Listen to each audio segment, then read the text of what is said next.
Hey everyone, this is Nemesis with another video review. This is the Transformers Power of the Primes Legends class Windcharger, the second of the new Legends molds of Power of the Primes. I again managed to find these at my local Target.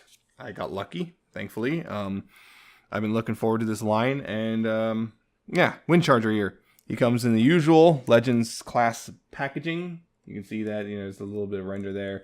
You can see the artwork of Windcharger up there. Pretty nice artwork. Power of the Primes, Windcharger 8+, Transformers on the side here, which have adopted more of the artwork. Back, you have, again, the render of both modes. Talking about line compatibility. Vector Prime for this one. Prime Master warnings. And his a little bit of a short bio there. Autobot Warrior wields electromagnetic power. Huh. How about that? Right. So, going to go ahead and once again bring it a little closer. And refocus. While I'm doing that, also show you what else comes in the package, which is, of course, his card. Which, again, not every card with Windcharger is going to be the same. This one is the Micronus Windcharger. Power link to share his acceleration ability. So how about that? It's a green one. But yeah, it's, again, the artwork. Every single one of them. I think there's going to be 12 different variants for every character. So there's that. And, of course, he has his, if I can get it unfolded, his instructions, which, again, Legends class ones are actually nice, big, and easy to read, which is good. Yeah, onto the actual figure, of course. He is a red muscle car, like 80s-ish sports, like muscle car, reminiscent of like a Pontiac Firebird or whatnot, or Chevy Camaro. That sort of thing. And, well, he rolls very well. Again, pretty decent ground clearance. Not the amazing ground clearance, but decent enough so he doesn't get caught on anything. He rolls pretty well. Unlike Beachcomber, no painted rims. They're just black. These are pinned on. These, I believe, are clipped on. Yeah, those are clipped on. You can see the robot just kind of chilling out underneath. Yeah, and again, he's got like T-tops or target top, whatever you want to call it. The little Autobot symbol right there. He's very red. A very nice shade of red. It's very uniform, too, which is good. No weird mismatching thanks to translucent.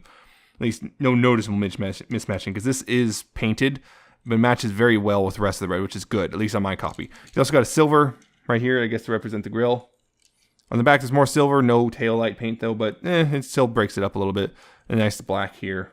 It's just a really nice, it's kind of a nice little car mode. It's very reminiscent of the old 80s muscle cars and whatnot, but not, copyright infringing or trademark infringing or anything. So it's a nice little vehicle. I actually kind of like it. It's pretty nice. It's got translucent windows, and actually what you can do is open it up. And in there, hey, look, there's this chair. How about that? Almost like it's designed as, for a Titan Master, or, well, in this case, it's supposed to be a Prime Master, but beggars can't be choosers. I believe. You're supposed to, yeah, there we go. In there like that. And you can close this up. And boom, you got a little dude in there. You can see him kind of, ooh, there he is. Yeah, so it's kind of neat. It's thankfully, there's translucent windows. You can actually see him in there. Unlike, believe, like, Titans Return Bumblebee, you just could not see the Titan Master when he's in there. It's like, why bother then? But yeah, it's pretty nice. It's still continuing that play pattern. It's pretty good. I like this. It's a very nice shade of red, and it's just a pleasing car mode. It's just fun to kind of do this over and over again. Anyway, to transform him, though, you kind of do what you did before, which is just crack this open. It can be a little difficult the first few times, but you just I like to kind of just push up back here on the wheels, and that lifts up the whole roof. Do that, and it'll twist them around like that. Then down here, you got to fold these up. There's these little notches right there. You can see those. Yeah, little notches. Those go over these little tabs right here. And when you fold it up, so you fold it up, make sure to make that, make it really clear. And it'll hold notch in place. And then you can split that. You can split those down there. Those are his legs. Kind of see where the robot is. From there, you take the hood and move it back like that. Oop, that was a little off camera. Try that again. You take the hood here and you move it back like that. Then you take the arms. They're pegged in on either side. See there's little pegs there. There's little holes in there. Unpeg them from the sides and bring them down like this. This whole assembly right here, you basically move this whole thing down. It's just like that. just like that. And from there, you take the hood. There's a big old tab right here. Goes into a little slot right here. Actually, a fairly large slot too. Make that in, and you probably have to make a final adjustment on the head, which is just push it down on it a little bit. There's a good chance of that, and you're done. He's very simple, just much like Beachcomber. He's a very simple figure. Yeah, and Windcharger here looks pretty great. I like him. Yeah, he looks a lot like his G1 iteration. I know a lot of people were kind of upset about the head. I think the head looks pretty much fine. I don't see any real problems with the head. It looks fine. I'm not sure. Maybe it was just bad photography or a badly painted pre-production one or what. I don't know. But the head looks more or less like he's supposed to. I mean, maybe some liberties have been taken, but he's reminiscent of the character that people love.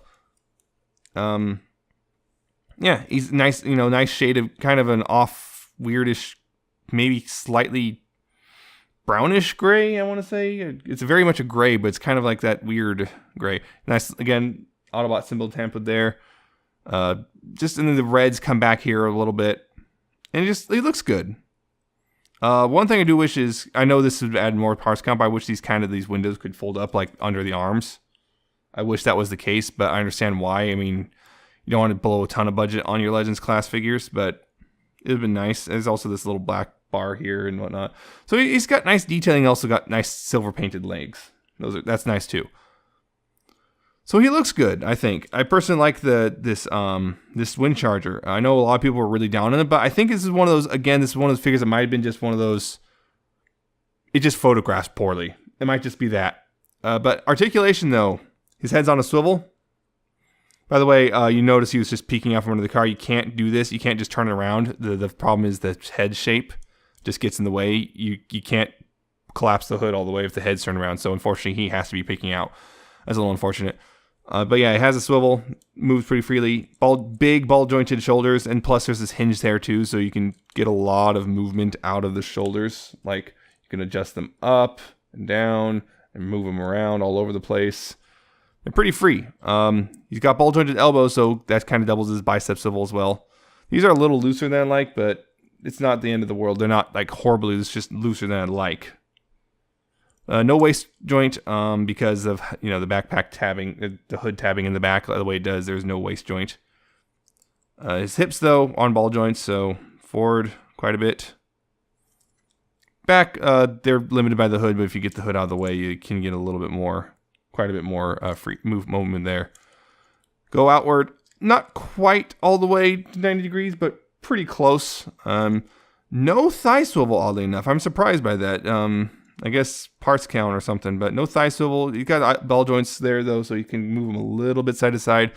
And he's got a knee joint, which isn't, because of this stuff folded up back here, doesn't curl up a whole lot, but it will work. You get at least 90 degrees out of it, so you can still get a pretty good poses and whatnot out of him. So he's not as posable as Beachcomber per se, but he's still a good looking Legends figure. And I'm still pretty fond of him. He might be just kind of by default maybe the weakest, just because of the nature, particularly the posability. I think what really hits him is the posability. But I think that's really the only thing that really weakens him compared to the others. It's just simply posability, because otherwise he's still a pretty solid Legends figure. He's just probably by default the weakest. And again, that's not saying he's a bad one. He's just the weakest of these, well, 4 molds, yes, including the old reused mold of Scrapnel. But if you're a Windcharger fan, he's still worth picking up. I'm not going to say that. He's still worth it.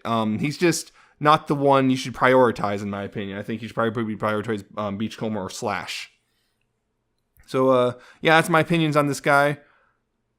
He's still great, solid figure, but not the strongest of the line. But it's the fact that I still really like this guy, even though he's kind of the weakest, kind of tells you that they came out swinging with Power of the Primes, I think. So, yeah, that's my thoughts. I hope you found this informative or entertaining. Like, comment, subscribe below if you did. And I shall see you next time with another video.